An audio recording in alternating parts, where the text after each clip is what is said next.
Il fut tour à tour animateur surdoué, producteur audacieux et enfant terrible de la télévision. Jean-Luc Delarue est mort à l'âge de 48 ans. Il souffrait d'un cancer de l'estomac depuis des mois. Il s'est éteint hier dans un hôpital parisien. Françoise Desmarais et Régis Rouanet. Depuis 15 jours, personne n'avait plus de ses nouvelles et chacun s'attendait au pire. Jean-Luc Delarue est mort hier à l'hôpital du Val-de-Grâce, 9 mois après l'annonce publique de sa maladie. J'ai un cancer de l'estomac et du péritoine. Aucun autre organe est touché, j'ai pas de métastase. Voilà. Delarue, c'est un style, un phrasé dont s'empare rapidement le petit écran. À partir de 1991, il anime quotidiennement La Grande Famille. Puis il part pour le service public où il crée l'émission Ça se discute, 15 ans d'antenne tout de même. Il devient alors l'une des personnalités les plus influentes et controversées du PAF en créant des émissions populaires, parfois racoleuses, comme C'est mon choix.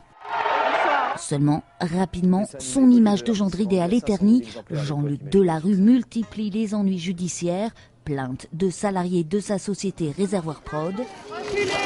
Puis, dérapage, en 2007, il insulte les hôtesses et stewards d'un avion Air France.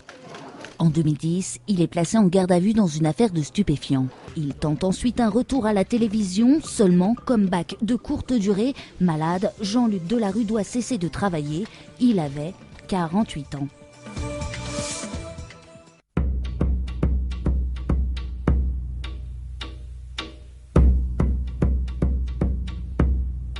Oui, alors pour pas parler que d'Empire toute la journée, je voulais parler de Delarue qui vient de mourir, parce que, je l'ai bien connu, c'est un ami de jeunesse. On s'est connus parce qu'on sortait avec un peu de people, on sortait avec la même fille, enfin l'un après l'autre, qui était une jeune mannequin de chez City Model, qui avait un prénom de fruit, dont je dirais pas parce qu'elle a dû refaire sa vie, mais qui s'appelait Isabelle, et qui était une jolie fille. Et donc je le connaissais à l'époque où il habitait rue du Cherche-Midi, tout début 80, c'était un type très gentil, très bien élevé, assez cultivé. C'était pas un mauvais bougre, exactement d'ailleurs comme j'ai connu un peu moins intimement, mais j'ai connu un peu de Chavannes, c'est plutôt des braves mecs. Et en fait, ils sont tombés dans le piège de la réussite de ce qu'on appelle le culturo-mondain médiatique. Et ce piège, finalement, l'a détruit. Parce que finalement, il avait à peine 48 ans, et il est mort. Voilà, il était beaucoup plus riche que moi. Malheureusement, il a choisi de faire de la merde. Et comme il était assez fin, cultivé, il savait qu'il faisait de la merde. Pour supporter de faire de la merde, c'est-à-dire de faire le gendre idéal pour la ménagère de moins de 50 ans, alors qu'il était capable intellectuellement peut-être de suivre ma voie, il a pris des substances illicites que j'ai pas été obligé de prendre autant que lui, et surtout pas les mêmes, parce que moi je suis plutôt dans la paix des opiacés plutôt que dans l'hystérie de la cocaïne, hein, c'est deux voies différentes. Finalement, il est devenu riche et célèbre en faisant de la merde. Pour supporter de faire de la merde, parce qu'il n'était pas totalement débile et vulgaire profondément, il est obligé de prendre des produits pour supporter ça, et ces produits l'ont tué, parce que son cancer, à mon avis, vient de cette prise massive de produits. Donc ça veut dire que là, on peut réfléchir finalement non seulement au jugement dernier, c'est que quand il va se retrouver face à Dieu, il est obligé de passer par un moment de purgatoire, parce que globalement, il a quand même on a beau dire qu'il était gentil, machin, etc., il a travaillé du mauvais côté, il n'a pas mis son intelligence au service du beau, du bien et du vrai. C'est une certitude. Et finalement, aujourd'hui, moi, je suis toujours vivant, en ayant fait toutes les bêtises qu'il ne fallait pas faire, soi-disant, pour intégrer l'oligarchie culturo-mondaine. Et lui a fait tout ce qu'il fallait. Je suis vivant, il est mort. J'ai une œuvre, il n'en a pas. Et surtout, je vais raconter, je l'ai croisé il y a quelques mois à un vernissage d'un ancien ami qui ne l'est plus d'ailleurs, Nab, pour ne pas le nommer. C'est intéressant de savoir que Nab arrivait à vendre des tableaux à Delarue. Il a toujours été très bon, Nab, pour se vendre un peu aux gens du système. Nathalie Reims... Enfin, c'est assez rigolo de voir ça. Et en fait, je l'avais croisé au vernissage de Nab, et comme on se connaissait bien, on se tutoyait depuis des années, je l'avais de temps en temps au téléphone, il ne m'a jamais invité dans aucune de ses émissions, et je ne lui ai jamais demandé. C'était assez drôle, c'est pour la limite pour qu'il n'y ait pas pour pas qu'il y ait de porte-à-faux. Donc il m'a fait inviter dans des émissions qu'il produisait. Mais c'est évident. Écoutez, il y a actuellement à l'Assemblée 90% d'hommes et 10% de femmes. Si on demande l'égalité, il y a 40% d'hommes qui vont éjecter. Plus tard, on la demandera. La question que ça cache, c'est que les femmes que ça va amener à l'Assemblée, ce seront les femmes et les filles des hommes qui étaient déjà. Voilà, c'est-à-dire qu'il y aura des bourgeois et des bourgeoises. Voilà. Ça n'amènera pas plus de pourcentage de gens du peuple. Il faut savoir qu'il y a 11 députés d'origine ouvrière sur plus de 570 et que Mme Roselyne Bachelot est fille et épouse d'hommes politiques de droite depuis des générations. Ma grand-mère savait ni lire ni écrire. Voilà. De savoir si les salariés français sont exploités par un bourgeois ou par sa femme, ça ne change pas grand-chose à leurs conditions quotidiennes. Et ce que je veux dire, c'est que la parité homme-femme cache une vraie parité qui est la parité riche-pauvre, la parité travailleur-rentier. On est en train de... Evelyne Thomas, etc., mais jamais dans les siennes, et je n'ai jamais voulu être dans une démission face à lui, parce que comme j'avais de la sympathie pour lui en privé, ça m'aurait fait chier d'être face à son masque, quoi, voilà. Donc c'est assez récent, parce qu'en la fois on était copains, j'aurais pu m'appuyer sur lui pour qu'il m'invite, il m'a jamais invité, je lui ai jamais demandé. Mais je l'avais croisé donc il y a quelques mois au vernissage de NAB, et il était totalement détruit par la cocaïne, il avait des crises, des bouffées délirantes de haine et de crises de larmes, il était blême.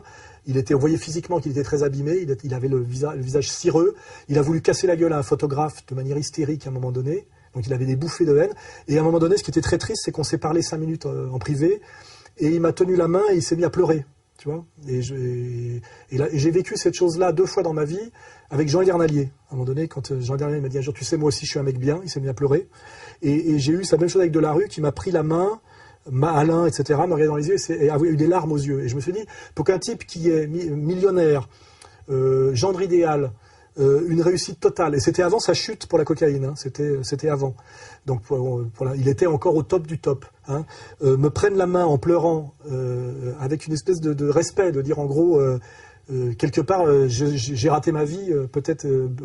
et avec un respect évident, parce qu'un mec comme Delarue ne vient pas me voir dans un lieu public, me serrer la main et parler avec moi, de manière exactement comme quand Julien Cazard se fait prendre en photo avec moi, pour ceux qui savent qui il est, ces gens-là ne le font pas par hasard, c'est-à-dire qu'il y a un vrai respect.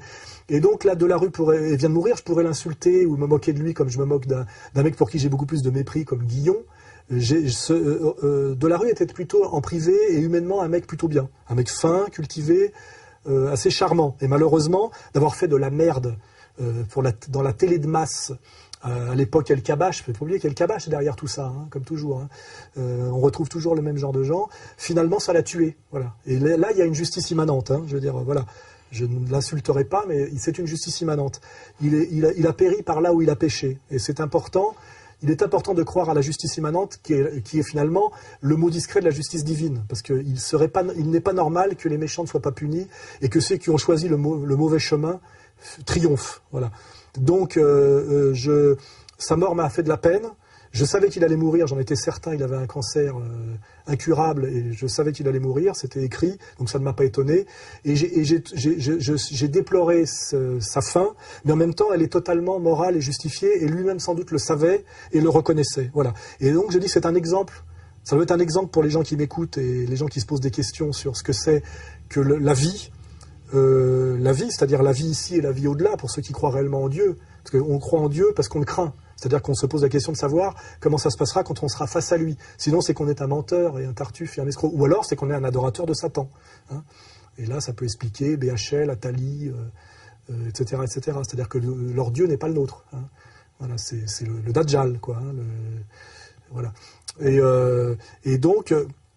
Que ce soit, voilà, que les gens réfléchissent à ça, là, les jeunes qui cherchent à réussir ou pas, qu'est-ce qu'il faut sacrifier, pas sacrifier, du mondain et de la vérité.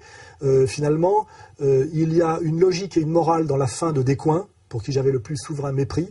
Et que ce monsieur qui se prétend le directeur d'établissement me demande de partir en doute parce que ma sécurité ne peut pas être assurée. Alors je vous garantis que je n'ai aucun problème de sécurité nulle part. Tout ça est une manipulation. Il y a un écrivain qui se fait virer d'un Saoudi parce qu'on vient de passer à tabac. Vous êtes écrivain vous-même et ça vous gêne pas, hein? Ça vous rappelle rien tout ça? Vous êtes assistant, on a assisté. Il y a une logique et une morale dans la trajectoire et la mort de Delarue pour qui j'avais une certaine sympathie. Mais ça ne change rien. Hein. La loi morale est au-dessus de nous tous. Voilà. Et cette loi morale, en dernière instance, est juste pour les cas que je viens de citer. Et je trouve ça beaucoup plus choquant quand elle ne l'est pas. Hein, voilà. Que si jamais, comment dirais-je, si Bernard Lévy meurt dans son lit, ça serait plutôt la signe d'une certaine victoire de Satan, même si on le sait que Satan est un des noms de Satan est le maître de la terre, hein, il faut le savoir. Satan ne règne pas au ciel, mais il a un certain pouvoir sur la terre. Dieu, lui, n'est pas sur terre. La terre est un lieu d'épreuve. Il nous regarde comme un arbitre et il nous jugera. Mais il n'intervient pas directement. Il faut quand même bien comprendre ce que c'est notamment que la théologie catholique. C'est pour ça qu'il y a les anges gardiens qui ont été supprimés depuis Vatican II de la théologie catholique, et dont je le rappelle, le jour traditionnel des anges gardiens est le 2 octobre, qui est le jour de mon anniversaire. Voilà. Et je salue mon ange, dont je connais le nom, et je rappelle bien quand même comment fonctionne la morale chrétienne et la morale catholique. Hein, il ne faut pas oublier, pour nos amis musulmans aussi, être religieux en dernière instance, c'est prouver qu'on craint Dieu dans ses actes. Voilà. Hein. Et que personne après ça ne vienne me donner de leçons de théologie authentique, et je peux même poser la question en annexe, comment Ramadan fait-il aujourd'hui pour accepter l'argent des Qataris, s'il est capable de comprendre ce qui se joue en ce moment, notamment en écoutant un grand théologien musulman qui est Cheikh Imran Hossein, hein, voilà, dont nous venons d'éditer le livre fondamental qui explique effectivement tout ce qui se passe en ce moment, écrit en 2002, je crois, hein, donc il avait de la grosse avance, et qui s'appelle Jérusalem dans le Coran. Hein, voilà. J'ai un très grand respect pour Cheikh Imran Hossein, j'en ai un peu moins pour Tariq Ramadan. Ce qui ne veut pas dire d'ailleurs que c'est pas non plus Daniel Cohn-Bendit, hein, et c'est pas non plus Bernard-Henri Lévy. Mais je pense qu'il a été, il a été séduit. Où je pense que malheureusement le diable qui existe et les envoyés du diable lui ont chanté une chanson aux oreilles qui a un peu perturbé sa saine compréhension de la religion du Dieu unique. Hein, voilà, pour pas en dire plus.